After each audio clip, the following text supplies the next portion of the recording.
one leads a perfectly moral and dispassionate life, doesn't fall in the trap of sense enjoyments, what amount of extra spirituality does he have to do to reach moksha? So meaning, if I already live a good life, I already am abiding by spiritual principles, how much more do I have to do to attain moksha or freedom? First of all, moksha is not in exchange for. It's not a give and take bargain, like, oh God, I've already done A, B, and C. Could you skip over D, E, and F, and then I'll come back around and maybe I'll do some X, Y, and Z, but if you could give me a break for the stuff in the middle, that would be great. It's not like that. It's not a bargain. It's not about, well, I've already done this. What's the bare minimum else that I need to tick off my list? Moksha doesn't actually require anything. Moksha doesn't say, thou shalt not enjoy the senses that the body has. Moksha does not say, thou must act like this or be like that. Moksha simply says, thou shalt not be trapped. Moksha means freedom.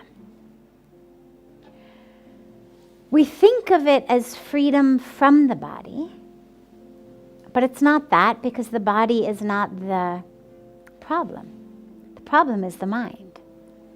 It's the mind that says, not just, oh wow, I really enjoy the sight of that sunset, the sound of the birds singing, the sound of the wind in the trees, or I really enjoy the taste of that hot cup of tea or cool water. That's not a bondage. It's just saying, oh God, you've given me this ability to witness the sunset, to hear the music. I'm enjoying it. The bondage in the mind is, oh, that's not fair. Why this one? Why that one? How dare she? How dare he? Why not me? Or why always me? These are the bondages of the mind that keep us from freedom. The bondage of the mind that says, I'm better than this one. I'm smarter than that one. More worthy than this one. I know more. I'm the best. The mind plays the games. The mind is the one that's always scheming and judging and criticizing and creating all kinds of nonsense for us against others and against the self. It's the mind that's always telling us, you're not good enough. You're stupid, you're worthless. All the games are games of the mind. And that's the bondage, is that ignorance that says not, I have these senses, but that I am these senses. Understand that very clearly. The bondage is not enjoying what the eyes behold in a sunset or a tree or a baby's face, or enjoying what the ears hear in singing of the birds or beautiful classical music or beautiful kirtan or whatever it may be. The bondage is in thinking I am those senses, thinking that I am the body, thinking that I am the thoughts, the emotions, the patterns, the history, the stories. That's the bondage. And so moksha is the freedom from that bondage. Moksha is the awareness that, yes, I have senses, but I'm not them. I have a body, I'm not it. The body has a history, I'm not it. There's patterns of chemical and electrical behavior in my brain that we call emotions. I'm not it. Real freedom can be instantaneous, in a moment. The moment that I stop being a slave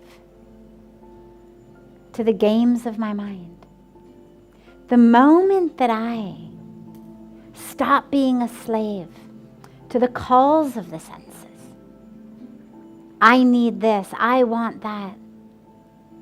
That was good, I need more. Where is that? Where's my pizza? Where's my ice cream? Where's my this? Where's my that? Then I'm a slave. So moksha is freedom from the games of the mind. There's that beautiful teaching that says, Man eva manushyanam karanam bandha mokshayo. The mind is the key to our bondage or our freedom. It's up to us. So if you want moksha, all of the practices you're doing, fantastic, keep doing them. But don't think of them as items on a checklist to moksha. Moksha can be there with you right here, right now. The minute that you stop thinking, you're not free. Because that's also the game of the mind. Oh, I have these problems. Oh, I have these challenges. Oh, my mom was like that. Oh, my father was like that. Oh, my husband or my wife or my colleagues or my children or my in-laws. Oh, my childhood was like this. That's why I'm not free. That's why I'm not living in moksha. That's why I'm not living in light. That's just a story. That's just ignorance. That's bondage.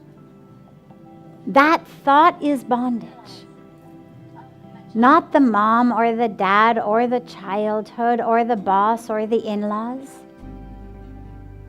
but the thinking that I am that history or that identity or that problem. That's what keeps me stuck. So it's very simple. Not easy. Not easy at all. Which is why for thousands of years we've had scriptures and teachings and saints and gurus and sages. But it is simple. It just requires us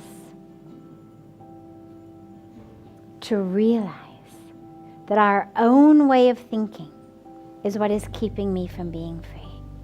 And that if I really realize I'm not the thoughts, I'm not the thinker of the thoughts, I am that awareness. I am that consciousness that simply knows, thinking is happening. That's the beginning of the beginning to start being able to touch that freedom. But moksha's there, regardless of how much you've ticked off your list. But go ahead, keep ticking them off, because these are great spiritual practices. Just don't think that they're what's standing in the way between you and moksha. They're all things that purify our mind. That's what sadhana does. Purifies our mind, makes us know, I'm not my hunger. I'm not my senses. I'm not my history. I'm not my drama. Purifies us. And as the mind gets purer and purer and purer, it's less and less a slave to the stories. And then freedom is possible. Right now.